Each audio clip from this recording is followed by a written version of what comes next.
भगवती शिक्षक प्रशिक्षण महाविद्यालय गंगापुर सिटी ऑनलाइन क्लासेज में आपका हार्दिक स्वागत है। आज का मेरा विषय सामाजिक अध्ययन कक्षा बीएड तृतीय सेमेस्टर, प्रकरण सहायक सामग्री का अर्थ, आवश्यकता एवं महत्व। मेरा नाम doctor Lakshman Kumar Gupta, assistant professor, Bhagwati शिक्षक प्रशिक्षण महाविद्यालय गंगापुर सिटी। सहायक सामग्री का अर्थ। सहायक सामग्री के अर्थ के बारे में अगर हम बात करें तो शिक्षा वह प्रक्रिया है जो बालक के व्यक्तित्व का सर्वांगीण विकास करती है और विकास की इस प्रक्रिया के लिए यह आवश्यक है कि इसे विविध प्रकार से आकर्षित करने योग्य बनाया जाए, जिससे छात्र इस प्रक्रिया में रुचि ले। शिक्षा की इस प्रक्रिया को आकर्षक, रोचक व लाभप्रद बनाने में सहायक सामग्री का महत्वपूर्ण स्थान है, क्योंकि सहायक सामग्री के बिना शिक्षा को हम रोचक नहीं बना सकते। बालक के व्यक्तित्व का सर्वांगीण विकास करने के लिए विविध प्रकार से शिक्षण की प्रक्रिया को आकर्षित करने योग्य एवं रोचकतापूर्ण, लाभप्रद बनाने के लिए सहायक सामग्री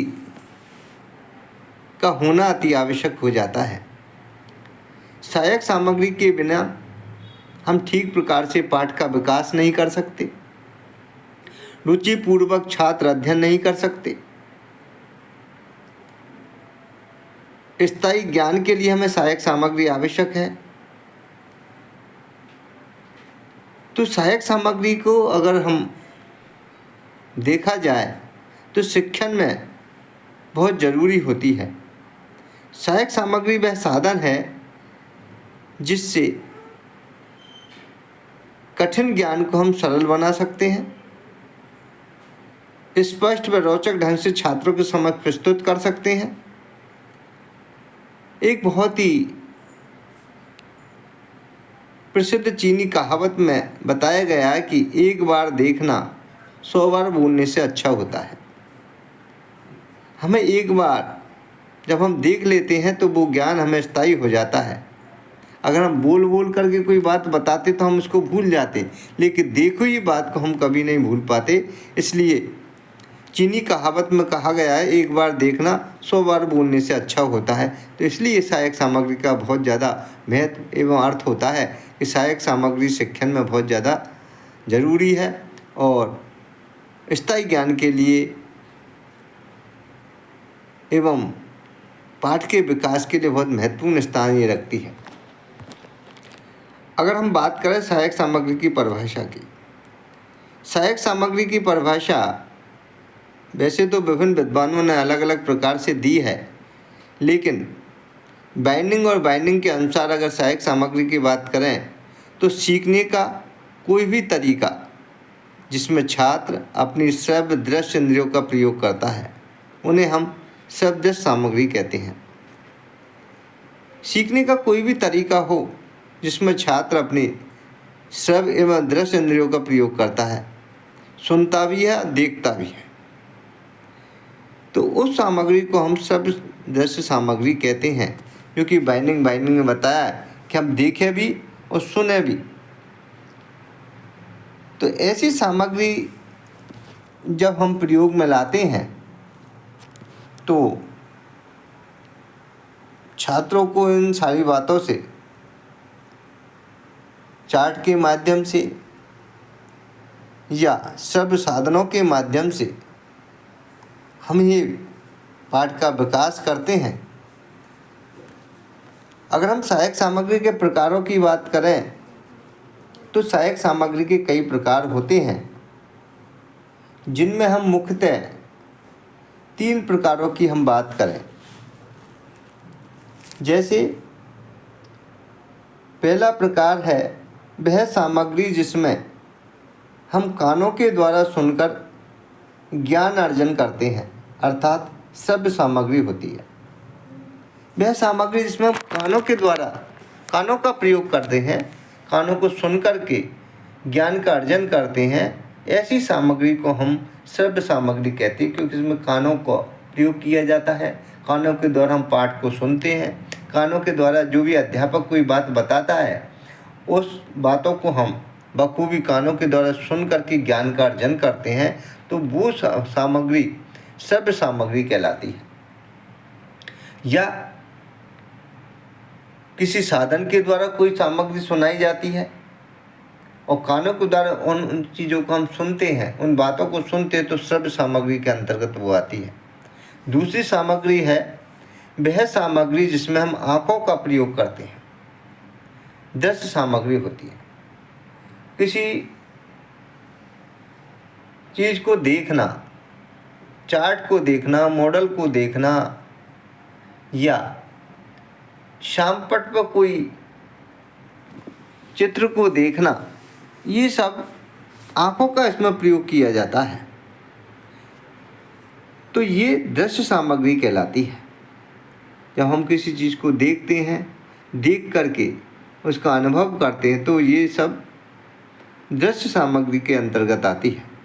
तीसरी सामग्री है वह सामग्री जिसमें हम कानों में आँखों का, कानों का भी और आँखों का संयुक्त रूप से प्रयोग करते हैं अर्थात श्रव्य दृश्य सामग्री होती है, जिसमें हम कान और आँख दोनों का संयुक्त रूप से हम प्रयोग करते हैं, तो वो श्रव्य दृश्य सामग्री हमारी होती है। तो ये तीन प्रकार की जो सामग्री मुख्यतः हम प्रयोग में लाते हैं या इनका उपयोग हम करते हैं, जिसमें है श्रव्य सामग्री, दृश्य सामग्री और श्रव्य दृश्य सामग्री। अगर हम सहायक सामग्री आवश्यकता एवं महत्व की बात करें, तो सामग्री का महत्व आवश्यकता विभिन्न प्रकार से है, जिसमें है पहला जो आवश्यकता महत्व है, इसके प्रयोग के द्वारा हम छात्रों की स्मरण शक्ति को मजबूत करते हैं, दृढ़ करते हैं। सहायक सामग्री के द्वारा हम छात्रों की जो स्मरण शक्ति होती है उसको मजबूती प्रदान करते हैं, दृढ़ करते हैं, ताकि वो कभी इस चीज़ को भूले नहीं। जो चीज़ें हम ज्ञान उनको दे रहे हैं वो स्थायी ज्ञान उनके अंदर समाहित हो, स्थायी ज्ञान वो प्राप्त करें। तो ये स्मरण शक्ति को मजबूत बनाने के लिए, दृढ़ बनाने के लिए इसका प्रयोग किया जाता है, इसकी आवश्यकता होती है। दूसरा है यह अमूर्त अवधारणा को मूर्त प्रदान करती है। बहुत अच्छी बात इसमें बताई गई है, यह अमूर्त अवधारणा को मूर्त प्रदान करती है। जो चीज़ें हैं सहायक सामग्री के द्वारा हम मूर्त रूप से उसको दिखाते हैं, मॉडल के द्वारा, चार्ट के द्वारा, प्रतिरूप दिखा करके, तो मूर्त रूप से हम उनको प्रदान करते हैं। तो अमूर्त को मूर्त में प्रदान करना ही सहायक सामग्री का बहुत बड़ी आवश्यकता एवं महत्व माना जाता है। तीसरा है इसके द्वारा छात्रों में निरीक्षण व श्रवण शक्ति का विकास किया जाता है। सहायक सामग्री के द्वारा छात्रों में निरीक्षण, किस प्रकार से हम उन चीज़ों को देखें, उसका निरीक्षण करें, उसका अवलोकन करें, और श्रवण शक्ति जो सुनने की शक्ति है उसका भी विकास इसके अंतर्गत किया जाता है। तो ये भी एक बहुत बड़ी आवश्यकता महत्व के अंतर्गत बताया गया है। चौथा है यह छात्रों की कल्पना शक्ति के विकास में सहायक है। छात्रों की कल्पना शक्ति के विकास में बहुत महत्वपूर्ण स्थान इसका रहता है। छात्र सोचते हैं, कल्पना करते हैं और कल्पना शक्ति का विकास इसके द्वारा बढ़ता है, क्योंकि जब तक हम सहायक सामग्री नहीं दिखाएंगे बालक उसमें कल्पना शक्ति विकसित नहीं होगी। सहायक सामग्री से वो चिंतन मनन करता है, कल्पना करता है, ये कौन सी सामग्री है, क्या चित्र में दर्शाया गया है, क्या बनाया गया है, इस मॉडल ये क्या दर्शाना चाहता है, ये चित्र में क्या बातें बताई गई है, तो वो कल्पना करेगा, सोचेगा, विचार करेगा। तो ये छात्रों के लिए बहुत अच्छी कल्पना शक्ति के विकास में सहायता के लिए बहुत अच्छी सामग्री सहायक सामग्री की आवश्यकताओं में बताई गई है, जिसमें छात्रों की कल्पना शक्ति के विकास में भी सहायक होती है। अगर हम पांचवें आवश्यकता और महत्व की बात करें, इसके प्रयोग द्वारा व्यक्तिगत विभिन्नता की संतुष्टि होती है, क्योंकि सहायक सामग्री के द्वारा व्यक्तिगत विभिन्नता की संतुष्टि भी इसके द्वारा की जाती है, क्योंकि हम सहायक सामग्री के माध्यम से छात्रों में विभिन्नताओं को देखते हुए हम उन चीज़ों को बताएं, किस प्रकार से ज्ञान हम उनको दे सकते हैं, कैसे छात्रों में उन सहायक सामग्रियों को प्रयोग करना चाहिए, ये भी इसके द्वारा हम कई प्रकार की आवश्यकता इसमें होती है। अगला है, मंद गति से सीखने वाले छात्रों के लिए यह शिक्षण का बहुत ही प्रभावशाली तरीका है। बहुत अच्छी बात इस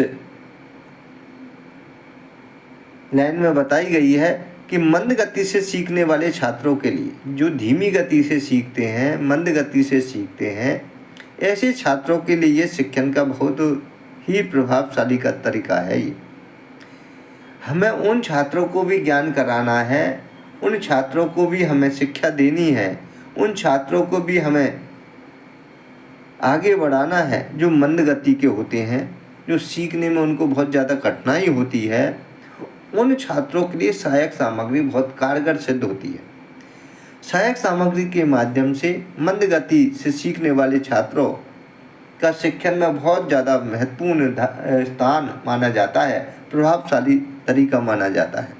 वो जल्दी सीखता है, देख करके जल्दी सीखता है, सुन करके जल्दी सीखता है, सुनकर और देख करके जल्दी सीखता है। तो ये सारी जो सहायक सामग्री बताई गई है वो मंद बुद्धि या मंद गति से सीखने वाले, जो धीमी गति से सीखने वाले छात्रों के लिए बहुत ही प्रभावशाली तरीके से हम इनको ज्ञान दे सकते हैं। तो ये भी सहायक सामग्री का बहुत बड़ा एक महत्व एवं आवश्यकता मानी गई है। अगला है, सहायक सामग्री अध्यापक के लिए शिक्षण की एक पूरक के रूप में होती है। यह कक्षा शिक्षण को विविधता प्रदान करती है। बहुत अच्छी बात इसमें है कि सहायक सामग्री अध्यापक के लिए शिक्षण की एक पूरक रूप में होती है। जब अध्यापक किसी पाठ को पढ़ाता है तो उसे सहायक सामग्री का प्रयोग करना चाहिए। सहायक सामग्री को उसको पूरक के रूप में उपयोग लेना चाहिए। सहायक सामग्री बता करके छात्रों को रुचि उत्पन्न करें। सहायक सामग्री के माध्यम से प्रभावी तरीका से वो पढ़ाएं। सहायक सामग्री के माध्यम से एक एक बिंदु को वो समझाए। तो सहायक सामग्री अध्यापक के लिए एक शिक्षण के पूरक ता प्रदान करती है, या पूरक शिक्षण सामग्री के रूप में इसका प्रयोग हम करते हैं। तो ये कक्षा शिक्षण की विविधता प्रदान इसमें की जाती है कि कक्षा शिक्षण में हम किस प्रकार से उसका उपयोग करें। तो ये भी एक बहुत बड़ी आवश्यकता अध्यापक के लिए रहती है, इसका भी बहुत बड़ा महत्व माना गया है। अगर हम अगले बिंदु की बात करें, यह प्रत्यक्ष अनुभव पर आधारित होती है। सहायक सामग्री जो होती है वो प्रत्यक्ष अनुभव पर आधारित होती है, अतः इनके द्वारा प्रदान किया ज्ञान स्थायी होता है। क्योंकि जब सहायक सामग्री का हम जब प्रयोग करते हैं तो प्रत्यक्ष अनुभव पर आधारित होती है। हम प्रत्यक्ष रूप से उनको बताते हैं। क्लास में अगर हम किसी मॉडल को बताना चाहते हैं तो प्रत्यक्ष रूप में बताते हैं, ला करके उसका छोटा प्रतिरूप ला करके हम कक्षा में स्थायी ज्ञान बच्चों को प्रदान करते हैं। क्योंकि जब बालक किसी चीज़ को देखता है तो वो कभी नहीं भूल पाता। तो ये प्रत्यक्ष अनुभव, प्रत्यक्ष ज्ञान जो है वो सहायक सामग्री के आधार पर ही प्रदान किया जा सकता है। इसके द्वारा दिया गया ज्ञान स्थायी होता है। तो ये भी एक सहायक सामग्री का बहुत बड़ी आवश्यकता और महत्व बताई गई है। अगला है, श्रव्य दृश्य सामग्री कक्षा की वातावरण में परिवर्तन लाकर वातावरण को सरल बनाती है। श्रव्य दृश्य सामग्री कक्षा के वातावरण में परिवर्तन लाती है और वातावरण को सरल बनाती है। जब हम श्रव्य दृश्य सामग्री को कक्षा में बताते हैं या सुनाते हैं तो कक्षा का वातावरण बहुत सरल हो जाता है, प्रभावी हो जाता है। कक्षा का वातावरण में परिवर्तन आ जाता है। और इस परिवर्तन को हम सरलता लिए हुए छात्रों को समझाएं कि हम किसी साधन के द्वारा, श्रवदृश्य साधन के द्वारा या प्रतिरूप दिखा करके या सुना करके, तो कक्षा का जो वातावरण है वो सहज और सरल बन जाता है। छात्र उसमें रुचि लेते हैं, धैर्यपूर्वक सुनते हैं, कक्षा का वातावरण शांत रहता है। तो ये सारी बातें सहायक सामग्री के अंतर्गत ही हम बता सकते हैं। तो ये भी आवश्यकता बहुत मानी गई है। अगला है, बहुत कम प्रयास से छात्रों का ज्ञान शिक्षण की ओर केंद्रित किया जा सकता है। बहुत कम प्रयास से ही, ज़्यादा हमें मेहनत करने की आवश्यकता नहीं है। बहुत कम प्रयास से ही छात्रों का ध्यान हम शिक्षण की ओर आकर्षित कर सकते हैं, केंद्रित कर सकते हैं। क्योंकि हमारे पास अगर सहायक सामग्री अच्छी होगी, हमारे पास अच्छी सहायक सामग्री का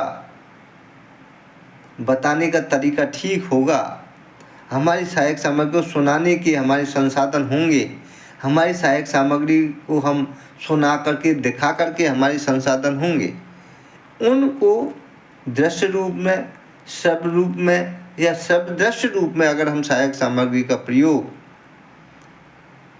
छात्रों को बताएंगे, छात्रों का ध्यान शिक्षण की ओर आकर्षित करने में प्रयोग करेंगे, तो छात्र बहुत कम प्रयास में ही बहुत ज़्यादा ज्ञान अर्जित कर लेगा।